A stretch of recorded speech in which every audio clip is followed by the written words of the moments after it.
오늘은 맥주 감사 주일이죠. 상반기에 베풀어 주셨던 하나님의 은혜를 생각하면서 감사, 찬양, 또 영광을 올려드리는 예배입니다. 물론 모든 예배에는 감사와 찬송이 기본적으로 다 담겨 있습니다. 하지만 하반기의 첫 주일을 맥주 감사 주일로 드리는 것에는 아주 상당히 큰 의미가 있습니다. 여러분, 축구 경기를 봐도요, 그리고 많은 다른 종목의 경기를 봐도 전반전이 있고 후반전이 있잖아요. 우리의 6월까지의 전반전 마치고요, 이제 7월부터의 후반전을 시작하면서 이 맥주 감사주의를 드리는 것은 또 이제 감사로 시작한다라는 의미를 담고 있는 것입니다. 상반기를 보낸 이후에 하반기를 시작하면서 불평과 원망으로 시작할 것인지 아니면 감사로 시작할 것인지 우린 분명한 선택을 해야 합니다. 자, 이런 점에서 맥주 감사 주일로 하반기를 시작하는 오늘, 감사가 또 다른 감사를 낳는 것처럼 여러분, 하반기의 시작이 상반기의 감사가 이제 하반기의 또 다른 더 큰 감사로 이어져서 여러분의 삶이 감사로 풍성한 삶 되기를 주님의 이름으로 간절히 축원합니다. 사람들에게 감사를 나누자고 하면 많은 사람들은 이렇게 말하는 분들도 있습니다. 감사할 게 있어야 감사하죠. 남들에 비해서 초라한 결과를 얻었고 별로 누리고 가진 것 없고 이룬 것도 별로 없으니 감사할 것이 없다는 말입니다. 하지만 있어서 감사는요, 누구라도 할 수 있을 것 같아요. 좋은 일이 있어서 한턱 내는 것 웬만하면 할 수 있는 일입니다. 하지만 아직 이루어지지 않았고 오히려 잃어버린 것이 많은 그때에 감사하는 것은 하나님의 선하심을 신뢰하는 사람들에게 가능한 것 아닐까요? 그래서 우리는요, 그래서 감사보다 그래도 감사가 훨씬 더 가치가 있고 아름답다라는 생각을 해봅니다. 내가 원했던 일이 이루어지고 채워져서 감사하는 때문에 감사도 물론 귀하겠지만 어떤 형편과 환경에 상관없이 그럼에도 불구하고 감사하는 것이 훨씬 성도다운 모습이고 한 단계 더 높은 감사라고 말할 수 있습니다. 사실 감사의 이유를 환경에서 찾는 사람이라면 그 감사는요, 늘 흔들리고 요동칠 수밖에 없을 것입니다. 기쁜 일이 있으면 감사, 어려운 일이 있으면 불편과 원망할 것이기 때문에 그렇죠. 그래서 감사의 이유가 환경이면요, 그 감사는 항상 지속될 수 없습니다.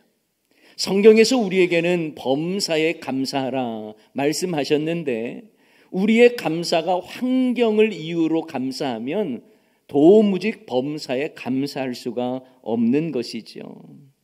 여러분, 감사의 이유를 환경에 둘 것이 아니라 하나님께 두시기 바랍니다. 우리가 기뻐하는 것도 근본적으로 환경에 두기보다 여호와 하나님께 두셔야 해요. 환경 때문에 기뻐하는 것이 아니라 여호와 하나님 때문에 기뻐하는 것이죠. 시편 32편 11절 말씀에 보면 이렇게 말씀합니다. 너희 의인들아, 누구를 기뻐하래요? 여호와를 기뻐하며 즐거워할지어다. 마음이 정직한 너희들아, 다 즐거이 외칠지어다. 시편 97편 12절 말씀 우리 한번 읽어볼까요? 자, 의인이여 너희는 여호와로 말미암아 기뻐하며 그의 거룩한 이름에 감사할지어다. 아멘. 하나님의 백성인 의인들을 향해서 너희들 환경 때문이 아니라 여호와 하나님으로 인하여 기뻐하고 감사하라는 것입니다. 성경은 우리에게요, 환경을 기쁨의 근거로 삼으라고 말씀하지 않습니다. 여호와를 기뻐하는 것이 의인된 우리가 당연히 해야 할 일이다라고 가르쳐주는 거예요.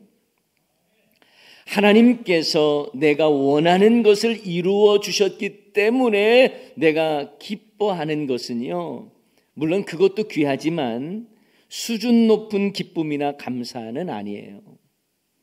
하나님이 우리에게 원하시는 것은 여호와를 기뻐하는 것입니다. 기쁨의 대상이 환경이 아니라 여호와 하나님이어야 한다라는 말씀이에요. 대부분의 성도님들은 우리의 소원이 있는데 나의 이 소원을 하나님이 이루어 주셨기 때문에 기뻐하며 감사합니다. 물론 이런 기쁨과 감사도 소중합니다. 왜냐하면 사람들은 많은 것들을 누리고 하나님의 은혜를 받았음에도 불구하고 감사하지 않는 사람들이 너무나 많기 때문이겠죠. 하지만 우리는 여호와 하나님 때문에 기뻐해야 한다라는 거예요. 그러면 놀라운 것은 우리의 소원을 하나님께서 아시고 응답하시고 이루어 주신다라고 약속하셨습니다. 여러분, 이 순서가 중요해요.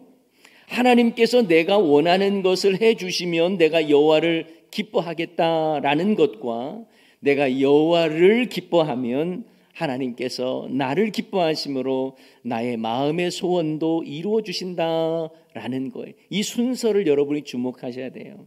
시편 37편 4절 말씀, 그 순서를 생각하면서 한번 읽어볼까요? 시작.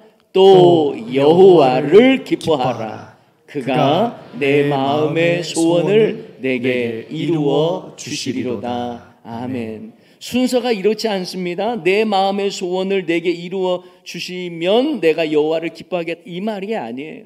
여호와를 기뻐하라는 거예요. 그러면 나의 마음을 아시는 주님께서 나의 소원도 이루어 주신다라는 말씀이에요.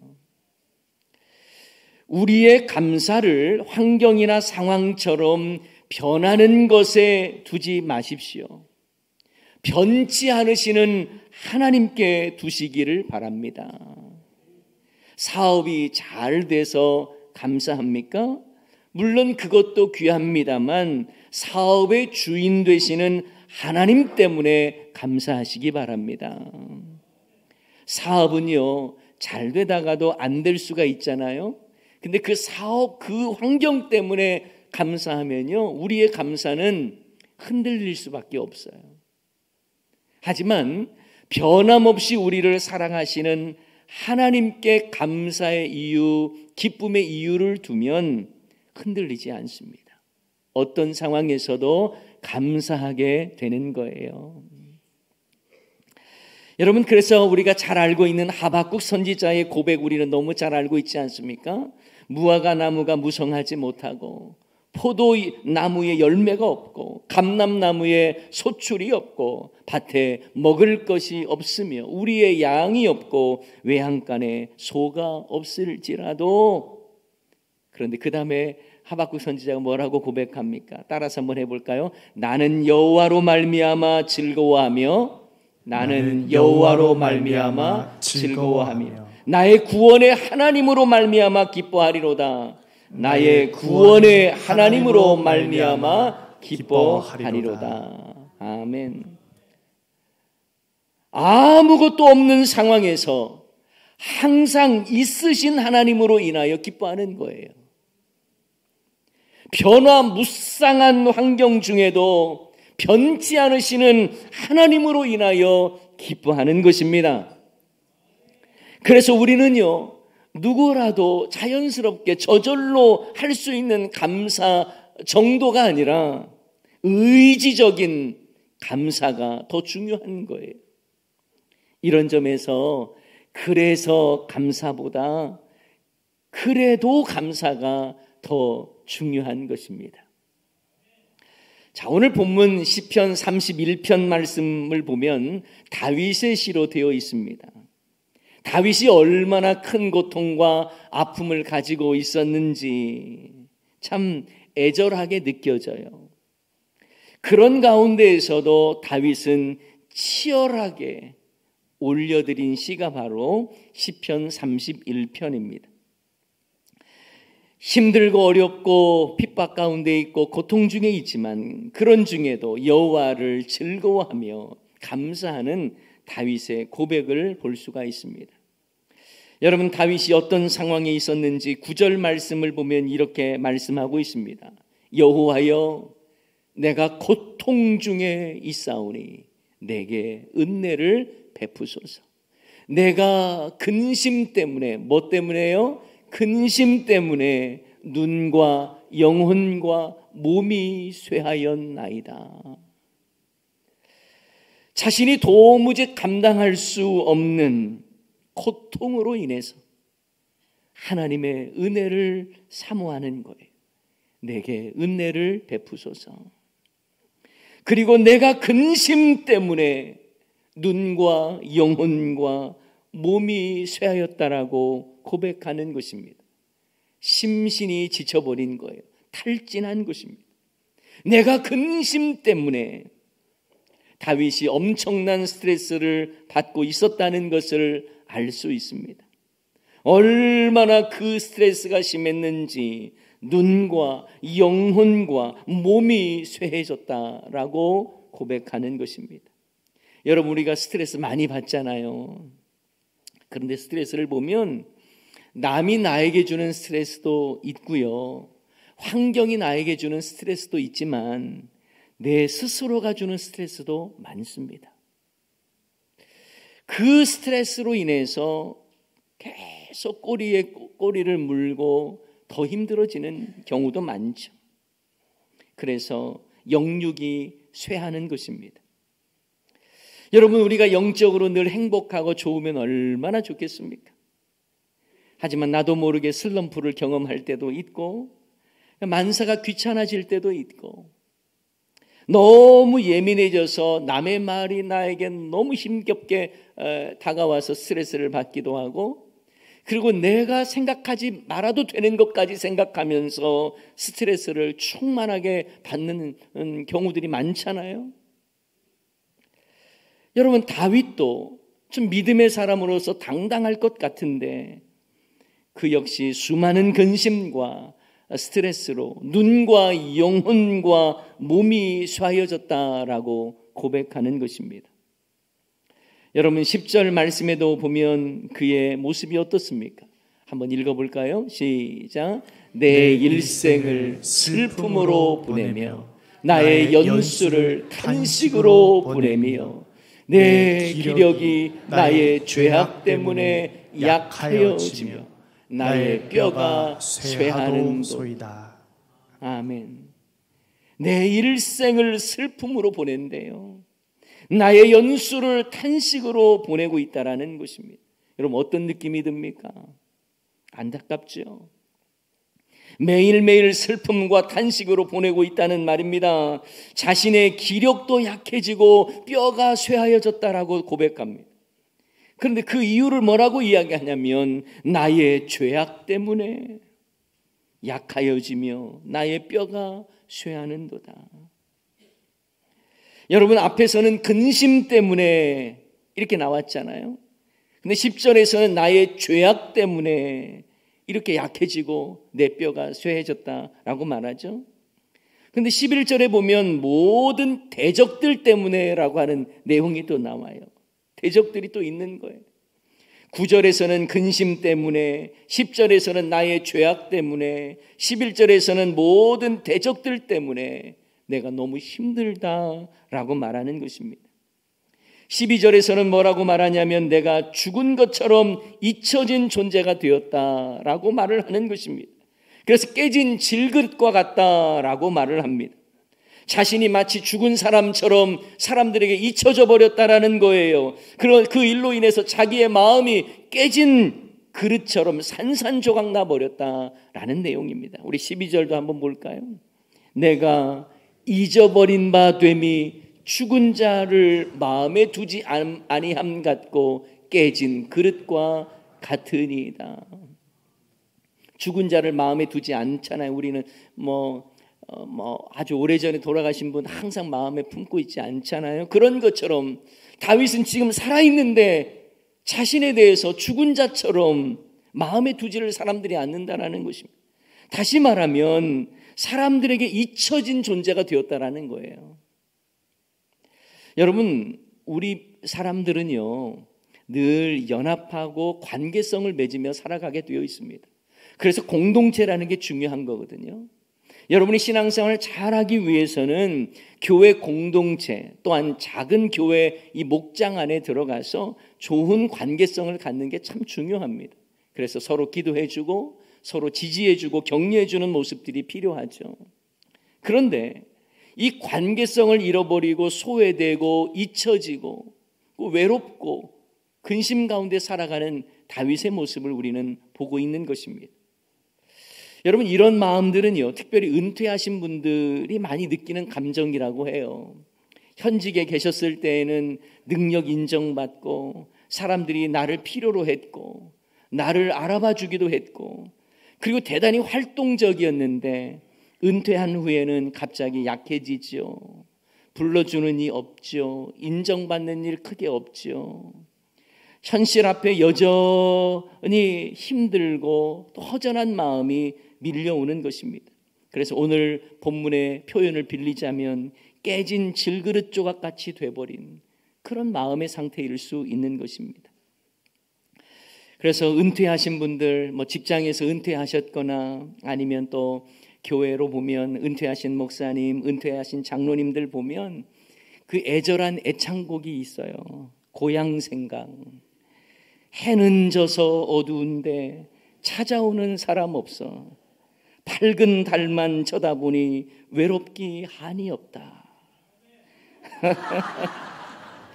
내 동무 어디 두고 나 홀로 앉아서 이 일 저 일만 생각하니 눈물만 흐른다. 이런 노래 딱 맞아 떨어지잖아요. 여러분, 이 얼마나 괴롭고 외롭고 힘겨운 모습입니까? 여기에 무슨 기쁨이 있고 여기에 무슨 감사가 있겠어요. 그런데 여러분, 이런 상황에서도 다윗은 놀라운 신앙 고백을 합니다. 14절 말씀 한번 볼까요? 다 같이 한번 읽어봅니다. 여호와여, 그러하여도 나는 주께 의지하고 말하기를 주는 내 하나님이시라 하였나이다. 아멘. 그러하여도 나는 주께 의지하고 말하기를 주는 내 하나님이시라. 여러분, 이 말씀이 감동적으로 다가오지 않습니까? 상황은 말할 수 없을 정도로 참담합니다. 수많은 고난과 고통이 밀려옵니다. 나의 존재감은 사라져갑니다. 어떠한 소망도 보이지 않습니다. 고통의 울타리를 벗어날 수 없어 보입니다. 그러나 그러하여도 나는 주를 의지하고 말하기를 주는 내 하나님이십니다. 고백하는 거예요. 상황으로 인하여 소망을 갖는 것이 아니라 그래도 주님은 내 하나님이십니다. 여기에 소망을 갖는 것입니다. 여러분, 이것이 상황을 초월한 환경을 뛰어넘는 믿음의 고백, 감사의 고백 아니겠습니까? 그러하여도 나는, 그래도 나는, 이런 의미죠. 그래서 여러분, 우리의 신앙, 우리의 믿음의 견고함을 증명해주는 감사의 신앙 고백이 바로 뭘까요? 그래도 나는 하나님 의지하고, 그래도 나는 하나님께 감사하고, 그래도 나는 주님 의지하겠습니다라고 하는 이 결단인 거예요. 이러한 고백이 다윗의 고백뿐만 아니라 저와 여러분의 고백 되기를 주님의 이름으로 간절히 축원합니다. 여러분, 다니엘을 한번 보세요. 바사왕 다리오가 많은 신하 중에 이 다니엘을 아주 총애해서 총리로 세웁니다. 그랬더니 다른 총리들과 고관들이요, 다니엘을 시기하면서 함정에 빠뜨리고자 계략을 꾸며요. 그러면서 30일 동안 누구든지 왕 외에 어떤 신이나 사람에게 기도하면 사자굴에 던져놓자라고 하는 법률을 만들어서 왕의 도장을 받고 공포를 합니다. 이것은 여러분 다니엘을 무너뜨리기 위한, 늘 기도하는 다니엘을 무너뜨리기 위한 이 맞춤형 계략이었거든요. 그런데 놀라운 것은 다니엘은 이 조서에 왕의 도장이 찍힌 것을 알고도 전에 하던 대로 감사 기도를 합니다. 그 내용이 다니엘서 6장 10절에 나와 있는데요. 다니엘이 이 조서에 왕의 도장이 찍힌 것을 알고도 자기 집에 돌아가서 윗방에 올라가 예루살렘으로 향한 창문을 열고 전에 하던 대로 하루 3번씩 무릎을 꿇고 기도하며 그 다음에 뭐예요? 그의 하나님께 감사했다는 거예요. 아니, 지금 감사할 때입니까? 지금 기도할 때입니까? 몸을 좀 살려야 하는 때 아닙니까? 자기를 타겟으로 함정을 파놓았는데 어리석게도 거기에 그냥 들어갑니까? 그런데요, 다니엘은 전에 하던 대로 예루살렘으로 향한 창문을 열고 누가 보는 것 그거 신경 쓰지 않고 하루에 3번 무릎 꿇고 기도하면서 하나님께 감사했다라는 것입니다. 우리는 이러한 다니엘을 향해 이렇게 말할 수도 있어요. 지금이 감사할 때냐고요? 지금이 기도할 때냐고요? 왜 이렇게 어리석냐고요? 왜 악한 자들의 판 무덤에 그냥 들어가냐고요? 그런데 여러분, 다니엘은 환경이 아니라 하나님을 바라봤어요. 자신을 해하려고 하는 사람들의 손이 아니라 나를 붙드시고 보호하시는 여호와 하나님의 손을 의지한 것입니다. 자신을 빠뜨릴 함정에 불평하며 도망치는 자가 아니라 하나님의 구원의 손을 의지하는 자로 결단한 거예요. 자, 오늘 본문에도 2 종류의 손이 나와요. 잘 한번 보세요.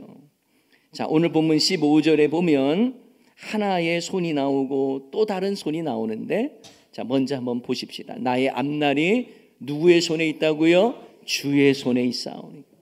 자, 그 다음에요. 내 원수들과 나를 핍박하는 자들의 손에서 나를 건져 주소서. 그러니까 나를 옥죄고 누르고 핍박하는 자들의 손이 있어요. 그러나 다윗은 나의 앞날이 주의 손에 있음을 고백한 것입니다. 주님의 손으로 나를 구원해 주시고 주님의 손으로 나를 이끌어 주신다라고 하는 그 믿음을 가지고 환경을 초월한 찬양을 올려드리는 것입니다. 다니엘도 다윗도 자신의 앞날이 주의 손에 있기에 악한 자들의 손에서 건져 주실 것을 믿었던 것입니다. 그래서 그러하여도 나는 이라고 하는 신앙 고백을 하는 것입니다. 사랑하는 여러분, 주어진 환경으로는 도무지 감사를 만들어낼 수 없는 환경에 있다고 해도 하나님의 손을 신뢰하고 의지하는 저와 여러분 다 되시기를 소원합니다. 예수님을 믿는 저와 이 여러분은 우리를 구원하시기 위해 자기 아들까지도 내어놓으신 하나님의 그 사랑을 경험한 자 아니에요? 그러므로 어떤 환경과 상황에 있다 할지라도 그래도 나는 하나님께 감사, 그래도 나는 하나님을 전적으로 의지합니다. 이런 신앙 고백으로 살아갈 수 있기를 주님의 이름으로 축원합니다. 여러분은 그래도 감사합니다, 그래도 나는 주님 의지합니다, 이런 신앙 고백으로 살아가고 계십니까? 오늘 이 시간에 처절한 환경 속에서도 하나님의 선하신 뜻을 발견한 한 교수님의 이야기를 드리면서 말씀을 마치려고 합니다. 충청도 과수원 농사를 하는 집안의 6남매 중에서 막내 아들로 태어나 2살 때 소아마비를 앓았지만 치료 시기를 놓쳐서 걷지 못하게 된 사람이 있습니다. 혼자 힘으로는 설 수 없었기 때문에 비료포대 위에 엎드려 한 손으로 땅을 짚고 다른 한 손으로는 포대를 잡아 기어 다녔다고 하죠. 그런 모습을 보면서 사람들은 혀를 차면서 나중에 딱 거지하겠네라고 하는 악담을 하기도 했습니다. 초등학교에 입학할 나이가 되어서 어머니 등에 업혀 1시간 떨어진 초등학교에 입학하려고 했는데 장애인이라는 이유로 입학이 거절당합니다. 그가 11살에 집을 떠나서 재활원에 들어가 목발을 짚고 홀로 서는 법을 배우는데 그 고통 속에서도 잘 견디고 공부해서 서울대학교 수학과에 들어가 졸업하고 미국 버클리대에서 박사학위를 받습니다. 이후 카이스트와 서울대 교수를 거쳐 현재 고등과학원 교수로 있는데요. 이 이야기의 주인공은 세계적인 수학자로 알려진 김인강 교수의 이야기입니다. 그의 자서전 에세이로 기쁨 공식이라고 하는 책이 있습니다. 그 책에서 자신은 남들보다 조금 느리고 조금 불편한 삶을 살고 있지만 마음만큼은 누구보다 행복하다고 자부하면서 하나님 안에 발견한 기쁨 공식을 우리에게 전해줍니다. 그 책에 이런 내용이 있습니다. 제가 좀 읽어드릴게요. 나는 끔찍한 고문과도 같은 재활치료 끝에 초등학교 6학년 때 보조기를 끼고 목발을 짚고 처음으로 일어설 수 있었다. 대학교 3학년 목발을 짚고 무거운 가방을 맨 채 너무 많이 걷다 보니 갈비뼈와 폐가 부딪혀 큰 구멍이 났다. 의사가 당장 수술하지 않으면 죽을 수도 있다고 했다. 그때 나는 기도원 한 구석에 엎드려 울면서 기도하기 시작했다. 하나님, 왜 나한테만 이렇게 가혹하신가요? 항상 아프기만 하고 아무 쓸모없는 나를 데려가 주세요. 그때 문득 등 뒤에서 찬송 소리가 들려왔다.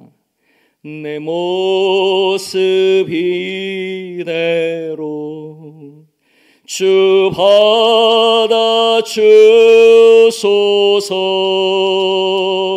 날 위해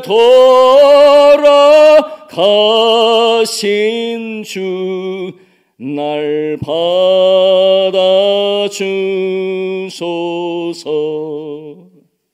그 순간 자아가 꺾이며 회개가 터져 나왔다. 욥처럼 하나님의 모든 주권과 통치권을 인정하게 되었다. 나처럼 연약한 자들에게 희망을 주는 것이 내게 주신 하나님의 뜻임을 깨달았다. 하나님은 육신을 의지하지 않는 법을 내게 가르쳐 주셨다.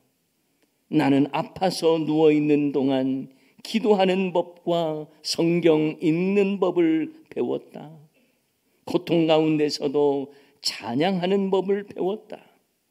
나는 육신의 나약함에 끊임없이 노출되었지만 하나님은 그것을 통해 약한 데서 강해지는 법을 배우게 하셨다. 사랑하는 여러분, 오늘 맥주 감사주의를 보내면서 우리의 감사가 내 뜻대로 관철되었기 때문에 감사하는 것이 아니라 환경이 어떠하든지 그래도 감사합니다 라는 의지적인 결단의 감사가 있기를 소원합니다. 나를 붙드시고 보호하시고 이끄시는 하나님의 손을 의지하며 나는 예수님 믿는 사람이기에 주께서 나를 통해 일하실 일들을 믿고 기대하며 감사함으로 나아가는 저와 여러분이 다 될 수 있기를 주님의 이름으로 간절히 축원합니다.